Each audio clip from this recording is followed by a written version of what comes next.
श्री स्वामी समर्थ. सर्व मित्रमैत्रिणींचे आपल्या श्री दत्त अनुभूती परिवारामध्ये सहर्ष स्वागत आहे. स्वामींची कृपा तुमच्यावर निरंतर राहू दे. आज आपण स्वामी भक्त श्री गोपाळबुवा केळकर लिखित बखरीतील बखर क्रमांक 187 ऐकणार आहोत. पण त्यापूर्वी तुम्हाला एक विनंती करते की आपल्या श्री दत्त अनुभूती या चॅनलला सबस्क्राईब जरूर करा. शेअर, लाईक, कमेंट्स करायला विसरू नका. आणि तुमच्याकडेही दैवी अनुभव असतील तर ते स्क्रीनवर दिलेल्या नंबरवरती व्हॉट्सअप करा. आपण ते हजारो भक्तांपर्यंत पोहोचूया, भक्तीचा प्रसार करूया आणि आनंद पसरूया. श्री स्वामी समर्थ. बखर क्रमांक 187. एक तरुण मारवाडी.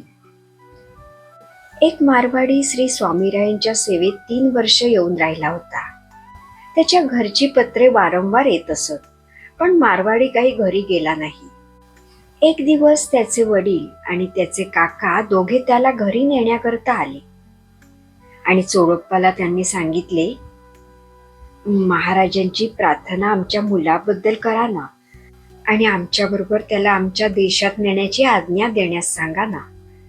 चोडप्पाने लगेच स्वामींना प्रार्थना केली, महाराज, मारवाडी आपल्या मुलाला मारवाड्यात नेण्याकरता आज्ञा मागत आहेत. त्यांना आता काय सांगावे? महाराज मारवाडेस म्हणाले, आपल्या घरी आता निघून जा आणि कधी कधी इथे येत जा. अशी आज्ञा होताच महाराजांना नैवेद्य, पूजा वगैरे करून जाण्याची तयारी केली आणि त्रिवर्ग श्रींची आज्ञा घेण्याकरता आली. त्यावेळी श्री समर्थांची स्वारी महारवाड्यात होती. त्या ठिकाणी महाराजांचे दर्शन घेऊन त्यांना विनू लागले की आता आम्ही आमच्या देशाला जातो, आमच्यावर कृपा असावी महाराज. तो तरुण मारवाडी वारंवार पाया पडून, हे पाय आता आम्हाला अंतरले, कृपा करून महाराज या पायांचे दर्शन कधी कधी मला देत जा आणि काही प्रसादही द्या, असे विनू लागला. हे ऐकून श्री गुरु त्याला म्हणाले, येथे देणे घेणे व्यापार काही नाही. प्रसाद पाहिजे असल्यास त्या हाडकातून 4 हाडके घेऊन जा. समोरच एक हाडांचा ढीग पडला होता. त्यातील 4 हाडे भीत भीत तरुण मारवाड्याने एका फडक्यात बांधून घेतली.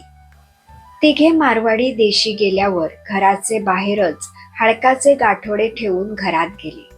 दुसऱ्या दिवशी सकाळी गाठोडे उचलून लागला. तो गाठोडे खूप जड लागले. सोडून पाहिले तो त्या हाडकांऐवजी उत्तम सोने त्यांच्या दृष्टीस पडले. मारवाड्याला अति आनंद झाला. सोने वजन केले तो ते 5 शेर भरले. 3 वर्षाची चाकरी चौपट प्रमाणात आली. पुन्हा तो मारवाडी अक्कलकोटला दर्शना करता आला. त्याने त्यातील 10 तोळे सोने महाराजांपुढे आणून ठेवले व दंडवत घालून तो खाली बसला आणि त्याने आपली सर्व हकीकत तेथील सेवेकऱ्यांना सांगितली आणि तो स्वामीरायांचा एकनिष्ठ दास बनला. उत्तरोत्तर त्याची भक्ती वाढून त्या गावात त्याची कीर्ती पसरली.